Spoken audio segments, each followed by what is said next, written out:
Dr. Menka Surana here. Today we are starting a new unit, chapter number 3, electrochemistry.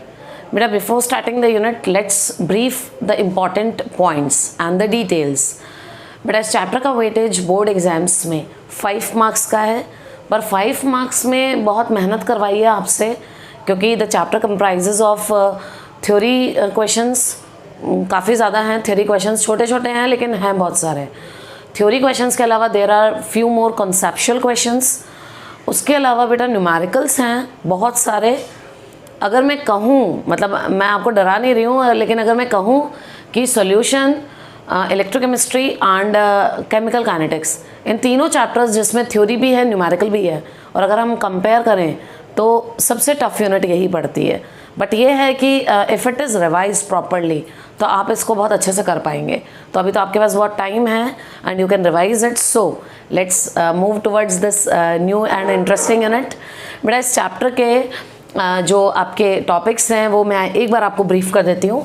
The topics of this chapter are, बेटा सबसे पहले हमारे को इस chapter में इलेक्ट्रोकेमिकल सेल्स पढ़ना है. उसमें भी 2 टाइप होते हैं, आज ही हम स्टार्ट करेंगे अभी. तो उसमें सबसे पहले हम स्टार्ट करेंगे आज गैल्वेनिक सेल, और गैल्वेनिक सेल में ही एक इम्पॉर्टेंट टॉपिक आएगा नॉन्स्ट इक्वेशन. नॉन्स्ट इक्वेशन उसको पढ़ेंगे हम. ओके, तो फर्स्ट टॉपिक हमारा ये हुआ. सेकंड हमारे को इस टॉपिक में जो मेन पढ़ना है वो है डिफरेंट अदर, लाइक मैं आपको बोलूँ तो इसमें इक्विलिब्रियम कांस्टेंट है जो आपने थोड़ा बहुत 11th में पढ़ रखा है. गिब्स फ्री एनर्जी है. कुल मिलाकर उनके रिलेशंस को डील करेंगे उसके नेक्स्ट, उससे भी आगे वाले वीडियो लेक्चर में. एंड देन इन दोनों टॉपिक्स पर हम खूब सारे न्यूमेरिकल्स करेंगे. ठीक है. देन हमारा टॉपिक स्टार्ट होता है बेटा कंडक्टेंस इन सॉल्यूशंस. बेटा सॉल्यूशंस में कैसे कंडक्टिविटी होती है और कैसे सॉल्यूशंस इलेक्ट्रिसिटी कंडक्ट करते हैं वो हम इसमें पढ़ने वाले हैं. और इसी में फिर एक आगे टॉपिक आएगा electrolysis. Actually major cells 2 type के होते हैं. इसी का पोर्शन हम पढ़ेंगे, तो एक टॉपिक ये है और एक ये टॉपिक है, और उसके साथ साथ में कुछ टॉपिक्स और एक्स्ट्रा दे रखे हैं. ओके, सो इलेक्ट्रोलिसिस में आप Faraday's first law, Faraday's second law पढ़ने वाले हैं. Then the topic comes to be, जो आप पढ़ेंगे वो होगा प्रोडक्ट ऑफ इलेक्ट्रोलिसिस. देखने में तुम्हें लग रहा होगा कि हाँ भाई सिंपल सा होगा इलेक्ट्रोलिसिस. बेटा इलेक्ट्रोलिसिस ईजी है, लेकिन प्रोडक्ट ऑफ इलेक्ट्रोलिसिस आइडेंटिफाई करना और उनकी केमिकल रिएक्शंस को देखना थोड़ा सा मुश्किल है. सो ये टॉपिक देखेंगे आपको किस तरीके से आपसे करते हैं. And the last topic is cell and batteries, यानी हमारी डे टू डे लाइफ में जितने भी सेल और बैटरीज हमें काम आती है हम उनको इस टॉपिक में डील करने वाले हैं. ओके, सो ये हमारा लास्ट टॉपिक हम इसी पे करने वाले हैं, सेल, बैटरीज और छोटे छोटे थोड़े बहुत दूसरे टॉपिक्स जो सच में इस टॉपिक पर बेस्ड है, लाइक कोरोजन है, फ्यूल सेल है, उन सबको, रस्टिंग ऑफ आयरन, वो सब भी हम इसमें पढ़ने वाले हैं. So let's move towards the very first video lecture of this chapter electrochemistry. बेटा अगर आपने थोड़ा सा पेशेंस रखा और वीडियोस को बहुत ध्यान से सुना और समझा तो आपको ये चैप्टर इजी लगेगा. बाकी ये चैप्टर जनरली मुझे एंड में वापस से रिवाइज कराना पड़ता है, क्योंकि ये एक बार में समझ में नहीं आता. इसका मतलब कतई नहीं है कि आप में से कुछ बच्चे माइंडसेट कर ले हमें तो आएगा ही नहीं. बेटा आप कोशिश करें, ऐसी कोई चीज़ नहीं है जो इम्पॉसिबल होती हो, है ना, समझ आएगा आपको. चलिए बेटा स्टार्ट करते हैं. इलेक्ट्रोकेमिस्ट्री क्या है? बेटा इलेक्ट्रोकेमिस्ट्री इज़ अ ब्रांच. अच्छा ये बताऊं उससे पहले आपको सबसे मेन बात तो मैंने कहा ही नहीं. बेटा अब ये पूरा टॉपिक जो अभी हम इंट्रोडक्टरी लेक्चर में पढ़ने वाले हैं, बेटा ये लेक्चर तो आप पूरा redox reactions chapter number 8 class 11th में पढ़कर आ चुके हैं. राइट, आपने ये पूरा डिटेल पढ़ा था. मैं आपको जस्ट थोड़े से पॉइंट्स बताती हूँ ताकि आपको तुरंत याद आए. बेटा हमने ये टर्म सुनी हुई है ना, डैनियल सेल, गैल्वेनिक सेल.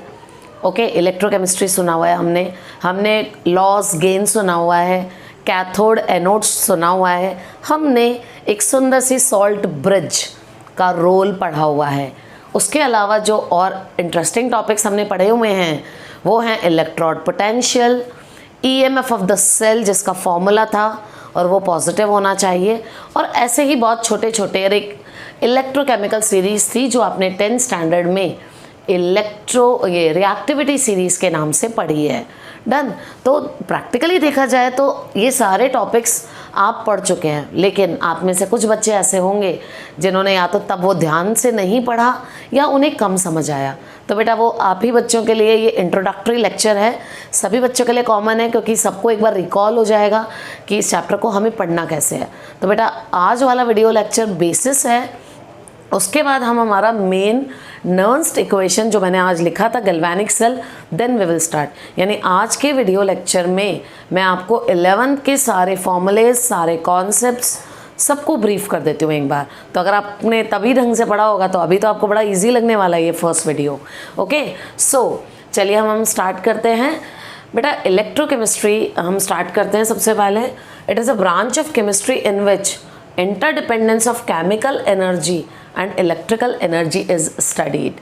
बेटा ये एक ब्रांच है केमिस्ट्री की जिसमें केमिकल एनर्जी से इलेक्ट्रिकल एनर्जी और इलेक्ट्रिकल एनर्जी से केमिकल एनर्जी के कन्वर्जन्स को स्टडी किया जाता है, यानी अलग अलग प्रोसेसेस होते हैं। ओके, मैं एक चीज़ बता देती हूँ, इसमें 2 टाइप के हम सेल्स पढ़ेंगे। ओके, चलिए स्टार्ट ही कर देते हैं, बेटर रहेगा। बेटा इसमें हमारे को जो सबसे पहले पढ़ना है that is electrochemical cell. Okay बेटा, इलेक्ट्रोकेमिकल सेल क्या होता है वो सुनिए सबसे पहले। बेटा एक्चुअली इस ब्रांच को या इस केमिस्ट्री को स्टडी करने के लिए जिस एक्सपेरिमेंटल सेटअप को काम में लिया जाता है उसको हम बोलते हैं electrochemical cell. Okay, so electrochemical cell, it is actually an experimental setup in which there are 2 electrodes and these are dipped in electrolytes। बेटा इसमें 2 इलेक्ट्रोड होते हैं, इसको डिप करते हैं हम उस इलेक्ट्रोलाइट में। इलेक्ट्रोलाइट उसी का सॉल्यूशन भी हो सकता है या कोई और भी हो सकता है। ओके, उसके बाद दोनों को कनेक्ट कर देते हैं और उसके प्रोसेस को नोट करते हैं।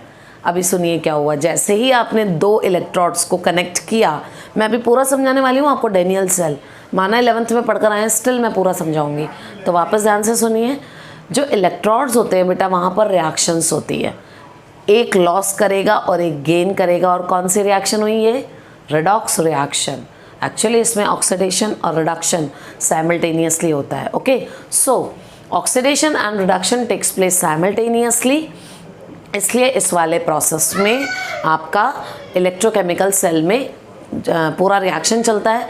अब बात आती है केमिकल रिएक्शन अपने आप हो रही है तो बेटा आपकी इलेक्ट्रिसिटी जनरेट होगी। एक्चुअली 2 टाइप के सेल है ना, तो if the chemical reaction takes place on its own, okay, then electricity will be generated. और उल्टा हो तो हमें इलेक्ट्रिसिटी देकर उस प्रोसेस को कराना पड़ेगा। बिफोर स्टार्टिंग और before going into the depth, मैं आपको एक छोटा सा डे टू डे लाइफ का एग्जांपल देती हूँ। बेटा अगर आपको भी पता है पानी ऊपर से नीचे अपने आप फ्लो करता है। 11th में भी मैं ये बताती हूँ जनरली बहुत बार कि water flows from top to bottom on its own. बेटा झरने वरने को ना जाके धक्का नहीं देना पड़ता पानी को फ्लो करने के लिए, वो अपने आप फ्लो करता है। तो बेटा जो प्रोसेस अपने आप होता है, आपको पता है वही वाटर जब तेज़ स्पीड से आता है तो वो क्या मूव करता है? टरबाइन मूव करता है। और क्या जनरेट होती है? इलेक्ट्रिसिटी। यानी अगर प्रोसेस अपने आप हुआ तो इलेक्ट्रिसिटी जनरेट हो सकती है। ओके, और हुई है, बाकायदा ऐसे प्रोसेस है। उल्टा सोचते हैं, पानी को नीचे ना ग्राउंड फ्लोर से ऊपर के फ्लोर्स पर पहुंचाना है, क्या पानी अपने आप चढ़ जाएगा? नो, नॉट एट ऑल, है ना। कैसे भी करके वाटर डायरेक्टली ऊपर नहीं जाएगा जब तक हम इलेक्ट्रिसिटी यानी कि मोटर ना चलाएं। क्लियर? तो यानी पानी जो नीचे से ऊपर अपने आप नहीं जा रहा था, हमें क्या देना पड़ा? इलेक्ट्रिसिटी देनी पड़ी। बेटा बस वही चीज़ है इसमें, क्योंकि हम प्रोसेस नहीं, हम पूरी रिएक्शंस पढ़ने वाले हैं। सो इलेक्ट्रोकेमिकल सेल में बेसिकली या तो इलेक्ट्रिकल एनर्जी केमिकल एनर्जी में या केमिकल एनर्जी इलेक्ट्रिकल एनर्जी में कन्वर्ट होती है। और ऑन द सेम बेसिस इसको 2 पार्ट्स में बताया गया है। First one is galvanic cell and the second one is electrolytic cell। बेटा क्या है डिफरेंस दोनों में? बेटा गैल्वेनिक सेल में प्रोसेस स्पॉन्टेनियस होता है। कुल मिलाकर chemical reaction is spontaneous. Okay, chemical reaction क्या होती है बेटा? स्पॉन्टेनियस होती है, अपने आप हो जाती है। और केमिकल रिएक्शन अपने आप होती है तो पता है क्या प्रोड्यूस होती है? इलेक्ट्रिसिटी प्रोड्यूस होती है।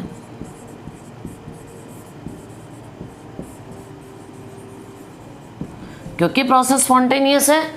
अच्छा, क्योंकि प्रोसेस स्पॉन्टेनियस है तो इस प्रोसेस का डेल्टा जी क्या होगा? बताइए, आपको याद होगा Gibbs free energy, last year thermodynamics में पढ़ा था। और बेटा अगर नहीं याद है तब का तो भी पेन लेने की ज़रूरत नहीं, आप डायरेक्टली याद कर लो कि इसका डेल्टा जी नेगेटिव होता है। बेटा ये चीज़ आपको बहुत बार काम आएगी कि अगर किसी भी प्रोसेस का ओवरऑल गिब्स फ्री एनर्जी, मैं सिखाऊंगी कैलकुलेट करना, अगर वो नेगेटिव आता है तो प्रोसेस क्या होता है? स्पॉन्टेनियस होता है। और ख़ास बात, इसमें कौन सी एनर्जी किस में कन्वर्ट होती है? बेटा इसमें केमिकल रिएक्शन अपने आप हो रही है और इलेक्ट्रिसिटी प्रोड्यूस हो रही है, तो क्या लिख सकते हैं? Chemical energy gets converted into electrical energy. Clear हुई ये चीज़ है? क्योंकि प्रोसेस अपने आप हो रहा है, रिएक्शन अपने आप हो रही है, इसलिए इलेक्ट्रॉन्स मूव करते हैं, जैसा कि हमने डैनियल सेल में पढ़ा था। Basically Daniell cell is an example of galvanic cell. बेटा गैल्वेनिक सेल बहुत सारे होते हैं, जिसमें कि वन ऑफ द एग्जाम्पल है डैनियल सेल। मैंने अभी आपको और अच्छे एग्जाम्पल से इसको क्लियर करती हूँ। डन। तो ये सब इसका डिटेल है। बेटा मैं यहाँ नहीं लिख रही क्योंकि ना मेरे को जोर आ रहा है लिखने में। बेटा एज इट इज़ आपका ये उल्टा हो जाएगा। इलेक्ट्रोलाइटिक सेल में उल्टा होता है, chemical reaction is non spontaneous, process हमारा क्या है? अपने आप नहीं होता। दैट्स वाई इलेक्ट्रिसिटी प्रोड्यूस ही नहीं होती, इनफैक्ट हमें इलेक्ट्रिसिटी देनी पड़ती है। नेक्स्ट, डेल्टा जी नेगेटिव नहीं होता, इसका डेल्टा जी क्या होता है? पॉजिटिव होता है। Okay, and the last one is chemical energy electrical energy में नहीं कन्वर्ट होती, इलेक्ट्रिकल एनर्जी केमिकल एनर्जी में कन्वर्ट होती है, यानी हम इलेक्ट्रिसिटी देकर केमिकल एनर्जी को करवाते हैं। तो बेटा इसका पूरा अपोजिट लिखना है आपको, वो होता है आपका इलेक्ट्रोलाइटिक सेल।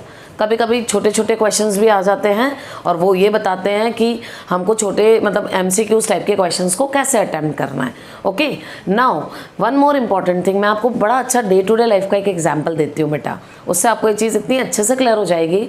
बहुत ध्यान से सुनिए बेटा। हम घर में जो रिमोट में या घड़ियों में जो सेल्स यूज़ करते हैं बेटा, उन सेल को एक बार हम डाल देते हैं, अब तो वो चलते हैं, तब तक चलते रहेंगे जब तक उनकी केमिकल रिएक्शन ख़त्म नहीं हो जाए।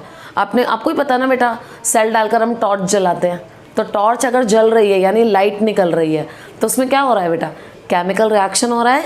यानी वो किसका एग्जाम्पल है? गैल्वेनिक सेल का। यानी जितनी भी सेल बैटरीज हम यूज़ करते हैं वो सब किसके एग्जाम्पल्स होते हैं? गैल्वेनिक सेल के। अब बात आती है इसका कौन सा एग्जाम्पल है? बेटा इसका एग्जाम्पल है आपका इन्वर्टर।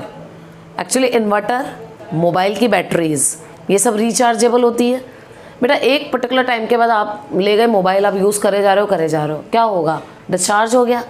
अब डिस्चार्ज के बाद अब आप क्या करोगे? बैटरी को चार्ज करते हो। डन। तो जब बैटरी को आप चार्ज करते हो तो आप प्लग इन करते हो, इलेक्ट्रिसिटी कंज्यूम करते हो, और इलेक्ट्रिसिटी हमारी क्या करवाती है? उस रिएक्शन को वापस करवाती है। तो यानी उसमें हमारा कुल मिलाकर एग्जाम्पल दूँ ना, तो घर का इन्वर्टर, कार की बैटरी या फिर आपका जो भी मोबाइल फ़ोन की बैटरी है, ये दोनों के एग्जाम्पल्स हैं। जब आप उन्हें काम में ले रहे हो, यानी जब हम फ़ोन पे बात कर रहे हैं, वीडियो देख रहे हैं, तो वो गैल्वेनिक सेल का एग्जाम्पल है। लेकिन जब आपका फ़ोन डिस्चार्ज हो गया और अब आप उसको चार्ज करना है, at the time it is acting as an electrolytic cell, क्योंकि बेटा अब वो अपने आप नहीं चल रहा, अब आपको खर्चा करना पड़ेगा और इलेक्ट्रिसिटी देनी पड़ेगी। क्लियर हुई ये चीज़? सो इस तरीके से ये दोनों प्रोसेस होते हैं। यस बेटा, वापस से अब हम थोड़ा सा बेसिक को और एलैबोरेट करके पढ़ते हैं। जो मैंने डायग्राम बना रखा है देखकर ही क्लिक तो कर गया होगा। Okay, the diagram is of Daniell cell. बेटा डैनियल सेल का एग्जाम्पल, गैल्वेनिक सेल का मोस्ट कॉमन और फेमस एग्जाम्पल होता है डैनियल सेल। मैं एक बार अभी आपको पूरा ब्रीफ कर दूंगी, बस आप एक बार डायग्राम देखें। बेटा ये डायग्राम आपने 11th में पूरा पढ़ा हुआ है और हो सकता है एग्ज़ाम में भी बनाया हो। कई बच्चों ने बिल्कुल ज़बरदस्ती करा ये चैप्टर, है ना। मैं आपको बोल रही हूँ अगर आपने मेरे साथ साथ ढंग से किया तो आपको ये यूनिट बहुत इंटरेस्टिंग लगेगी और इजी भी लगेगी। ऐसा नहीं है कि नहीं कर पाएंगे आप इस यूनिट को। Okay, so just have a look. बेटा लास्ट ईयर हम पढ़ चुके हैं इस चीज़ को। This is the construction. ये कंस्ट्रक्शन हमने बनाया है किसका?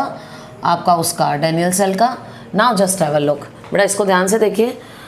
इसमें जैसा हमने आज ही बात करी है कि दो मेटल इलेक्ट्रोड्स हम लेते हैं, उनको इलेक्ट्रोलाइट में डिप करते हैं, एक सॉल्ट ब्रिज कनेक्टेड होती है। ये बेसिक सेटअप है। मतलब आप इसे जैसे आप फिजिक्स में नहीं पढ़ते कि सर्किट होगा, ऐसे ऐसे हम करंट शो करेंगे, वोल्ट मीटर शो करेंगे, बस उसी तरीके से आप इसको सेट पैटर्न मान लो कि यार ये तो वैसे भी ये डायग्राम आपको कोई बनाना नहीं है एग्जाम में, ठीक है ना। सो किसी भी बेटा आप जो सेल या बैटरी, जो पेंसिल सेल आप देखते हो ना, उसमें भी ये पूरा सेटअप होता है। दिखने में आपको नहीं दिखता, उसमें एक ही में प्लस और माइनस देखे हैं आपने लगे हुए, वो लगे हुए होते हैं तभी हम प्रॉपरली कनेक्ट करते हैं, है ना। तो किसी में भी ये सेटअप लगा हुआ होता है और पूरा सेट होता है अंदर। सो इसमें जिंक आपका एक चैम्बर में लिया जाता है, कॉपर आपका दूसरे चैम्बर में लिया जाता है, दोनों को इलेक्ट्रिकली कनेक्ट कर देते हैं। बेटा एक्सटर्नल तो इनको वायर से, कॉपर वायर से कनेक्ट कर दिया जाता है, लेकिन इंटरनली दोनों सॉल्यूशंस किससे कनेक्टेड होते हैं? They are connected with salt bridge. Salt bridge से कनेक्टेड होते हैं। बेटा सॉल्ट ब्रिज का क्या रोल होता है? 11th में भी पढ़ा, मैं अभी भी वापस बता रही हूँ क्योंकि 12th बोर्ड एग्जाम्स में बहुत बार पूछा गया है कि what is this role of salt bridge in the galvanic cell और डैनियल सेल। तो बेटा सॉल्ट ब्रिज के कितने रोल होते हैं? 2। फर्स्ट रोल बेटा ये सबसे पहले इनर सर्किट को पूरा करता है, it completes the inner circuit, and second it maintains the electrical neutrality between the two solutions। बेटा सबसे पहले तो अंदर के सर्किट को पूरा करेगा ताकि कि दोनों लिक्विड्स, दोनों इलेक्ट्रोलाइट्स भी एक दूसरे से कनेक्टेड रहें। तो it completes the inner circuit and it maintains the electrical neutrality. बेटा इलेक्ट्रिकल न्यूट्रलिटी कैसे मेंटेन करता है वो अभी रिएक्शन से देखते हैं। बेटा जैसी रिएक्शन स्टार्ट होगी ना, इसमें कैटायंस बढ़ना स्टार्ट हो जाते हैं और वहाँ पर उल्टा होने लग जाता है। तो बेटा ऐसे तो सॉल्यूशन पॉजिटिव या नेगेटिव चार्ज ले लेगा। क्वेश्चन आया हुआ है कि क्या हो अगर हम सॉल्ट ब्रिज ना यूज़ करें। तो बेटा अगर हम सॉल्ट ब्रिज यूज़ नहीं करेंगे तो solutions will develop positive and negative charge और फिर हमारे प्रोसेस के कोई मायने नहीं रह जाएंगे। ओके, सो सॉल्ट ब्रिज के दोनों रोल याद हो गए, to complete the inner circuit and to maintain the electrical neutrality between the two solutions without mixing them. ऐसे दोनों को मिक्स नहीं करता वो, लेकिन फिर भी न्यूट्रलिटी मेंटेन कर लेता है। Okay, now just have a look on the reaction. बेटा इस वाले पे क्या हुई रिएक्शन? जिंक लॉस करता है, ये आपको याद होगा कि जिंक यहाँ पे लॉस करता है और इस एंड को क्या बोलते हैं हम? एनोड। बेटा यहाँ पर एनोड को नेगेटिव लगाया गया है। बेटा हमारा ये वाला जो गैल्वेनिक सेल वाला टॉपिक होता है ना, इसमें उल्टा चलता है।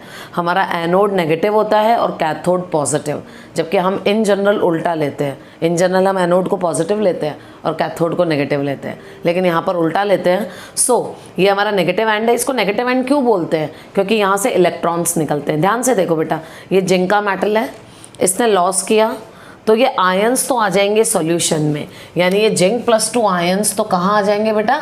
सॉल्यूशंस में आ जाएंगे बहुत सारे। और ये जो इलेक्ट्रॉन रिलीज करेगा वो इलेक्ट्रॉन यहाँ से मूव करके वहाँ जाएंगे और उन इलेक्ट्रॉन्स का वहाँ पर कौन वेलकम करेगा? बेटा कॉपर गेन नहीं कर सकता। लैंग्वेज में बोलते हैं ये लॉस करेगा वो गेन करेगा, बट सो मेनी टाइम्स मैंने ये बात वैसे भी बताई हुई है कि बेटा मेटल कभी इलेक्ट्रॉन गेन नहीं करता क्योंकि वो कॉपर -1 नहीं बनेगा। तब इलेक्ट्रॉन्स को कौन गेन करेगा? उसका कैटायन गेन करेगा। जस्ट हैव अ लुक, ये कॉपर सल्फेट का सॉल्यूशन है, इसमें बहुत सारे कॉपर +2 आयंस है, वो इन इलेक्ट्रॉन्स को गेन कर कर इसके ऊपर डिपॉजिट हो जाते हैं कॉपर बनकर। तो पता क्या होएगा? ये धीरे धीरे कम होता जाएगा और यहाँ से कॉपर +2 आयंस इन इलेक्ट्रॉन्स को गेन कर कर यहाँ पर कॉपर बनकर चिपक जाएंगे, यानी कि डिपॉजिट हो जाएंगे। इस तरीके से ये प्रोसेस हुआ। अब बात आ रही है कि क्या उल्टा भी पॉसिबल था? क्या कॉपर लॉस कर सकता था? या ये बात कहाँ से आई कि जिंक लॉस करेगा और कॉपर के साइड हमेशा गेन होगा? बेटा ये आप या मैं नहीं बोल सकते, इसके लिए ऑलरेडी एक स्टैंडर्ड तरीका है, सुना होगा आपने। ओके बेटा, कोई भी एलिमेंट लॉस या गेन करता है उस टेंडेंसी को हम क्या बोलते हैं? This tendency is called as electrode potential. The tendency to loss बेटा ये होता है इलेक्ट्रोड पोटेंशियल। ओके, सो किसी भी एलिमेंट की लॉस या गेन करने की टेंडेंसी किसको? इलेक्ट्रॉन को। The tendency of any element to loss और gain electron is called as electrode potential. Okay, अब बात आती है क्यों भाई जिंक ने क्यों लॉस किया? बेटा सही बताऊं, एक इलेक्ट्रोकेमिकल सीरीज़ आपने रिएक्टिविटी सीरीज़ के नाम से पढ़ी होगी। बेटा वो ऐसे ही नहीं आई, हर एलिमेंट को स्टैंडर्ड हाइड्रोजन इलेक्ट्रोड से कनेक्ट किया गया। Just have a look. कुल मिलाकर बेटा आप माने कि एक सेटअप होता है जिसका नाम होता है SHE या फिर NHE। ये सब पढ़े हुए हैं बेटा, सब चीज़ें आपने 11th में पढ़ी हुई है, फिर भी मैं एक बार रिपीट करवा रही हूँ बेटा। एक सेटअप होता है स्टैंडर्ड हाइड्रोजन इलेक्ट्रोड। कैसे दिखता है वो भी मैं आपको दिखा देती हूँ बेटा। ऐसे करके एक सेटअप होता है, ओके।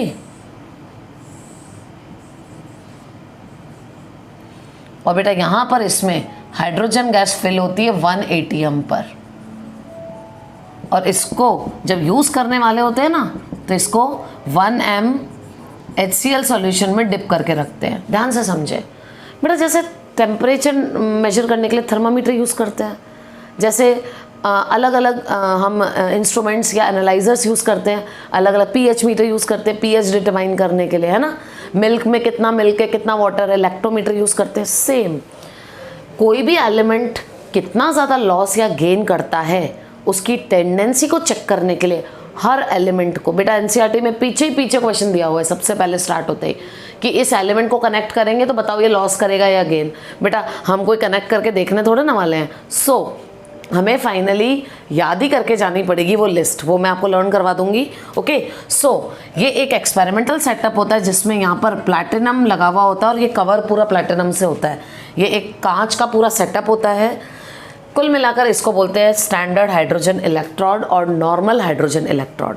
बेटा हर एलिमेंट को इससे कनेक्ट करके देखा गया और ये चेक किया गया वेदर इट इज़ गेनिंग और लॉसिंग द इलेक्ट्रॉन। अभी सुनना, हाइड्रोजन को बीच में ले लिया गया और उसके इलेक्ट्रोड पोटेंशियल जो कि स्टैंडर्ड लिया था उसको पता क्या माना गया, 0.0 वोल्ट। समझिएगा बेटा, hydrogen was considered as a standard और उसका इलेक्ट्रोड पोटेंशियल, उसके इलेक्ट्रोड पोटेंशियल को बाय डिफ़ॉल्ट क्या मान लिया गया, 0। अब हर एलिमेंट को उससे कनेक्ट किया गया। अब अगर उसने लॉस किया तो उसको नीचे बिठा दिया, गेन किया तो ऊपर बिठा दिया, और जिसने जितना ज़्यादा लॉस किया उसको उतना ज़्यादा नीचे बिठा दिया। इस तरीके से हमारी एक लिस्ट प्रिपेयर हो गई जो कहाँ से स्टार्ट होती है, लिथियम से। कुछ ऐसी लिस्ट आपने देखी हुई होगी। तो इसमें ऐसा कुछ नहीं कि आपको लर्न करके जाना है, सिर्फ आपको आना चाहिए कि कोई भी एलिमेंट को उस लिस्ट में जो हमने इलेक्ट्रोकेमिकल सीरीज़ में जमाया वो किस हिसाब से जमाया, SHE या NHE इससे कनेक्ट कर कर, और जब कनेक्ट किया गया तो देखा गया लिथियम बहुत लॉस कर रहा है। बेटा ऐसे करके एक लिस्ट है, इसकी कुछ ट्रिक्स भी हैं, आप कहेंगे तो मैं वैसे भी बता दूंगी। लेके खाना मज़े से आलू, पानी में जाना है क्यों, और बेटा फ्लोरीन, क्लोरीन, ब्रोमीन, आयोडीन ऊपर रहते हैं। ध्यान से देखिए बेटा, ये लिस्ट, ये नीचे मेटल्स हैं, ये है हमारा हाइड्रोजन। बेटा हाइड्रोजन के E0 को कितना माना गया, 0। ओके, मैं अब इसको तो मिटा देती हूँ, ये हमारा काम हो चुका है। ओके, सो इसके E0 को माना गया 0.0 वोल्ट, राइट। जो भी एलिमेंट ने, कुल मिलाकर ये हाइड्रोजन को स्टैंडर्ड माना गया, ओके, वो क्योंकि वो एक इलेक्ट्रॉन लॉस और एक ही गेन करता है, और हर एलिमेंट को उससे कनेक्ट करके देखा गया। तो बेटा इसने सबसे ज़्यादा लॉस किया और इसने सबसे ज़्यादा गेन किया। इससे सबसे ज़्यादा लॉस किया तो इसके E0 की वैल्यू कैलकुलेट कर कर नेगेटिव में 3 पॉइंट समथिंग आती है, वो लिख दिया गया, और इस 0.05 होती है बेटा ये वोल्ट में। और फ्लोरीन का E0 पॉजिटिव में आया +2.87। बेटा आपको तो एक ही चीज़ याद रखनी है, जो भी हाइड्रोजन के नीचे होंगे उनकी नेगेटिव वैल्यू होगी और जो हाइड्रोजन से ऊपर होंगे उनकी पॉजिटिव वैल्यू होगी। ओके, यस बेटा।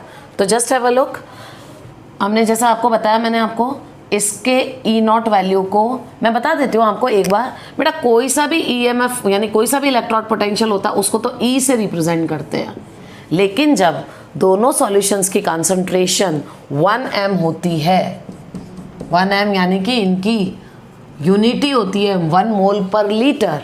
ध्यान से समझिए, ओके। तो बेटा नॉर्मली तो हम E लिखते हैं, और अगर कंसंट्रेशन दोनों सॉल्यूशंस की 1m है तो हम इसको पता क्या लिखते हैं, standard electrode potential, and it is represented by, या तो एक ऊपर गोला लगा देते हैं या गोले के अंदर छोटा सा नेगेटिव होता है। बेटा अगर आपको E0 लिखा हुआ मिले तो इसका मतलब वो स्टैंडर्ड इलेक्ट्रोड पोटेंशियल है, और वो कब मेजर किया गया, जब कंसंट्रेशन सॉल्यूशंस की 1 थी, यानी 1 मोल पर लीटर। आई होप इतना तो क्लियर हो, है ना। मैं बहुत बेसिक से स्टार्ट कर आपको करा रही हूँ बेटा, आपको मेरे साथ पढ़ना पड़ेगा इस चीज़ को, ठीक है ना। यस, अब यहाँ तक क्लियर हुआ कि electron potential is the tendency of any element to loss और गेन इलेक्ट्रॉन। बेटा आप ऐसे नहीं बोल सकते कि है ना जिंक तो लॉस ही करेगा। बेटा अब भी जिंक लॉस कर रहा है, क्योंकि उसको किससे कनेक्ट किया है, कॉपर से। बेटा इसी जिंक को नीचे के किसी एलिमेंट से कनेक्ट कर देते ना, एट दैट टाइम उसके आयंस गेन करते।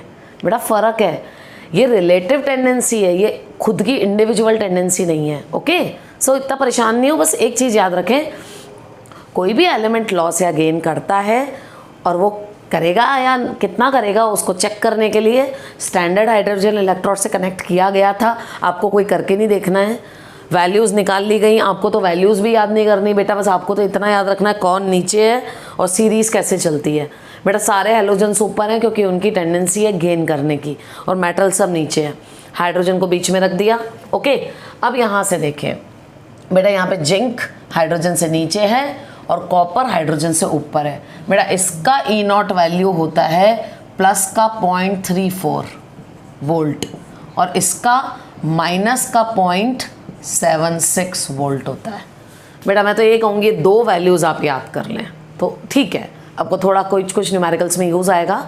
जस्ट लर्न इसका ई नॉट और इसका ई नॉट, इसका स्लाइटली नेगेटिव है और इसका स्लाइटली पॉजिटिव है। बेटा जैसे जैसे नीचे जाते जाएंगे ना और नेगेटिव होता जाएगा, और यहाँ जैसे जैसे ऊपर जाते जाएंगे और पॉजिटिव होता जाएगा। ओके, सो अब मैंने थोड़ा बेसिक तो आपको क्लियर कर दिया, आपको इतना तो समझ में आ गया होगा कि ये किसी ने अपनी मर्जी से ऐसे ही नहीं जमाई है, ये एक्सपेरिमेंटल डिटर्मिनेशंस के नतीजे हैं जिनको हमें अरेंज करके दिया गया है। और इस सीरीज़ को हम किसके नाम से जानते हैं, इलेक्ट्रोकेमिकल सीरीज़। और बेटा ये सीरीज़ आपको इसमें और एडिशनल 2-4 एलिमेंट के साथ मैं आपको इसको लर्न करवाऊंगी, ठीक है ना। बाकी 11th में भी आपने याद की होगी। So till now we have completed electrochemical series. अब इसमें एक और चीज़ हमको पढ़नी है बेटा। अब आपको क्लियर हो गया, अब तो आपको, अब कई बच्चों को हो सकता है आज भी अच्छे से समझ में आ गया हो ये चीज़। ओके, तभी जिंक लॉस करता है और कॉपर के वहाँ पे गेन होता है। अच्छा, क्योंकि जो एक चीज़ याद कर लो, पूरे लेक्चर में मैं तो कहूँ कुछ भी भूलो करो, एक बात आप याद कर लें, जो नीचे होगा वो लॉस करेगा, बस दैट्स इट। दो को जब कभी कंपेयर करोगे, जो नीचे होगा वो लॉस करेगा और जो लॉस करता है उसका क्या होता है, ऑक्सीडेशन, और वो खुद क्या होता है, रिड्यूसिंग एजेंट। और जो गेन करेगा उसका होता है रिडक्शन, और वो खुद क्या होता है, ऑक्सीडाइजिंग एजेंट। सो अगर वो लिस्ट, हालांकि मैंने अभी तो मिटा दी है, पर उस लिस्ट को ध्यान से चेक करें तो लिथियम स्ट्रॉन्गेस्ट रिड्यूसिंग एजेंट होता है क्योंकि वो सबसे नीचे है, और फ्लोरीन सबसे टॉप में है, तो it is the strongest oxidising agent. Okay, now अब हम कुछ और डिटेल्स पढ़ते हैं बेटा। Just have a look. बेटा किसी भी सेल में आपको एक चीज़ और निकालना आना चाहिए, और बेटा वो होता है E nought of the cell. Okay बेटा, इसको सेल पोटेंशियल बोलते हैं। बेटा एक तो होता है इसका खुद का ई नॉट, जो NHE या SHE से कनेक्ट करके निकाला गया, जो मैंने अभी लिस्ट में लिखा था। बेटा एक तो होता है इनका इंडिविजुअल, और इस इंडिविजुअल को बोलते हैं हाफ सेल। इसको भी हाफ सेल, इसको भी हाफ सेल। हाफ क्यों बोलते हैं, एक का ऑक्सीडेशन हो रहा है और एक का रिडक्शन हो रहा है, दैट्स वाई इनको दो हाफ बोलते हैं। ओके, अब इस वाले पूरे प्रोसेस में सेल की रिएक्शन मैं पहले लिख देती हूँ आपकी, जस्ट हैव अ लुक। बेटा सेल की रिएक्शन क्या थी, zinc plus copper plus 2 gives Zn+2 plus copper. यही हुई ओवरऑल रिएक्शन। आप इन दोनों रिएक्शंस को ऐड करो, है ना, तो आपकी ओवरऑल रिएक्शन यही आएगी। बेटा इसमें साफ है, जिंक ने लॉस किया है, कॉपर +2 ने गेन किया है। डन। जिंक हमारा एनोड बन रहा है और कॉपर +2 के उधर डायरेक्शन में हमारा कॉपर कैथोड बन रहा है। राइट, अब आता है बेटा एक फॉर्मूला जो आपने पढ़ा, ये भी सब लास्ट ईयर का पढ़ा हुआ है, मैं तो सब रिवाइज करा रही हूँ। बेटा इंडिविजुअल इनका ई नॉट वैल्यू कितना भी हो, लेकिन पूरे सेल का ई नॉट ऑफ द सेल, यानी सेल का जो हम EMF निकालते हैं या पोटेंशियल निकालते हैं, उसका फॉर्मूला क्या होता है, E nought of cathode minus E nought of anode. क्या होता है, E nought of cathode minus E nought of anode. ये लर्न करके जाना है बेटा कब, क्योंकि आपको न्यूमेरिकल में सबसे ज़्यादा काम आएगा। तो किसी भी सेल का ई नॉट निकालना है तो E nought of cathode minus E nought of anode. अभी अभी बेटा मैंने कैथोड और एनोड की दोनों वैल्यूज़ लिखी थी, क्या आपको याद है अभी तक? मैं तो मिटा चुकी हूँ बेटा। कैथोड कौन है? कॉपर, और कॉपर की वैल्यू कितनी आई थी? प्लस का 0.34 आई थी, माइनस। और एनोड कौन था हमारा? जिंक है बेटा हमारा एनोड, ओके, मैंने बताया हुआ है आपको। और इसकी ई नॉट वैल्यू कितनी आई थी? नेगेटिव में, याद है ना, जिंक तो नीचे था हाइड्रोजन के, ओके, तो इसकी आई थी नेगेटिव में 0.76, डन, ये आई थी। तो इन दो आपने इसको अपन सॉल्व किया तो answer comes out to be 1.1 volt. बेटा हमेशा किसी भी सेल को एग्जिस्ट करने के लिए उसका ईएमएफ या E nought of the cell should be positive. अगर पॉजिटिव नहीं आया ना तो वो सेल एग्जिस्ट ही नहीं करेगा। पीछे एनसीईआरटी में ऐसे भी क्वेश्चंस दिए हुए कि क्या ये सेल एग्जिस्ट करेगा? बेटा सेल का ई नॉट पॉजिटिव आ जाए, यानी this value should be positive, negative नहीं आना चाहिए, ओके। अब इसमें एक लास्ट बात और आप सुन लीजिए बेटा, इसका ई नॉट सेल का क्या है? 1.1 वोल्ट, डन। बेटा एक प्रोसेस हो रहा है, मैंने आपको कहा दिस प्रोसेस इज स्पॉन्टेनियस, ये लॉस कर रहा है, गेन कर रहा है, प्रोसेस चल रहा है, और इसका पूरे का ओवरऑल ई नॉट सेल का कितना हो गया? 1.1 वोल्ट। ये 1.1 वोल्ट याद कर लो भाई, आगे 2 वीडियो, नेक्स्ट वीडियो जो भी जिसमें भी मैं आपको न्यूमेरिकल कराती हूँ उसमें काम आएगा। बेटा कई बार ये लोग डैनियल सेल का ई नॉट नहीं देते क्वेश्चंस में, क्योंकि वो एक्सपेक्ट करते हैं कि बच्चों ने पिछले साल और इस साल में कम से कम इतना तो लर्न कर लिया होगा, ठीक है ना। सो इसका ई नॉट कितना आया? 1.1 वोल्ट। बेटा अगर आप एक्सटर्नल वोल्टेज अप्लाई करें और अगर वो 1.1 वोल्ट से कम है, ध्यान से सुनना, अगर इस पूरे सेटअप में आप वहाँ से एक्सटर्नल वोल्टेज अप्लाई करें अपोजिट डायरेक्शन में, और अगर एक्सटर्नल वोल्टेज की वैल्यू, अगर ई एक्सटर्नल 1.1 वोल्ट से कम है तो बेटा जो चल रहा है ना वही चलता रहेगा। चल क्या रहा है? इलेक्ट्रॉन्स मूव कर रहे हैं जिंक से कॉपर, करंट फ्लो कर रही है कॉपर से जिंक। फिजिक्स में इतना तो सिखाया है ना कि इलेक्ट्रॉन्स जहाँ मूव करते हैं करंट उसके अपोजिट डायरेक्शन में मूव करती है, ओके। सो अगर एक्सटर्नल वोल्टेज 1.1, ये आया हुआ है क्वेश्चन इसलिए बता रही हूँ, इतना डिटेल में है ना, ये नया है बेटा आपका 12th में, 11th में आपने इतना डिटेल नहीं पढ़ा। सो अगर एक्सटर्नल वोल्टेज जो अब हम लगाएं इस प्रोसेस को रोकने के लिए, है ना, तो अगर वो 1.1 वोल्ट से कम है, बेटा ये वही वाली चीज़ हो गई, हम ना किसी को धक्का दे रहे हैं और अगला भी हमको धक्का दे रहा है। अगर बेटा हमारा धक्का और उसका धक्का बराबर हो गया तो जहाँ है वहीं रहेंगे, अगर हमारा धक्का ज़्यादा है उसका कम है तो हम पुश कर देंगे, और उल्टा हो जाएगा तो हमें पुश मिलेगा, राइट। सेम वही है, अगर एक्सटर्नल वोल्टेज आप 1.1 वोल्ट से कम लगाओगे तो जो हो रहा है वो होता रहेगा, प्रोसेस चलता रहेगा ऐसा का ऐसा ही। उल्टा एक्सटर्नल वोल्टेज अगर आप 1.1 वोल्ट से ज़्यादा लगा दो, बेटा ज़्यादा लगा दो ना, सब कुछ उल्टा हो जाएगा। क्या उल्टा हो जाएगा? अब कॉपर लॉस करना स्टार्ट हो जाएगा, जो कभी करता नहीं है वैसे, है ना, क्योंकि अब हमने उल्टा काम कर दिया। कॉपर लॉस करना स्टार्ट कर देगा, वहाँ से वहाँ इलेक्ट्रॉन ऐसे बहेंगे और करंट ऐसे फ्लो करेगी। थर्ड केस, एक्सटर्नल वोल्टेज हम क्या कर देते हैं? 1.1 वोल्ट। बेटा पहले कम रखा, ज़्यादा रखा, अब हम क्या कर रहे हैं? थर्ड कंडीशन बराबर। अब बताओ क्या होगा? अगर हमने एक्सटर्नल वोल्टेज 1.1 वोल्ट रख दिया, बस प्रोसेस रुक जाएगा, कुछ भी नहीं होगा, ना कोई लॉस करेगा ना गेन करेगा, एक तरीके से इक्विलिब्रियम की कंडीशन जैसी हो जाएगी, कोई लॉस नहीं करेगा, कोई गेन नहीं करेगा। आइए चीज़ समझ में, तो एक ये पॉइंट आप डिफरेंटली देखकर जाइएगा।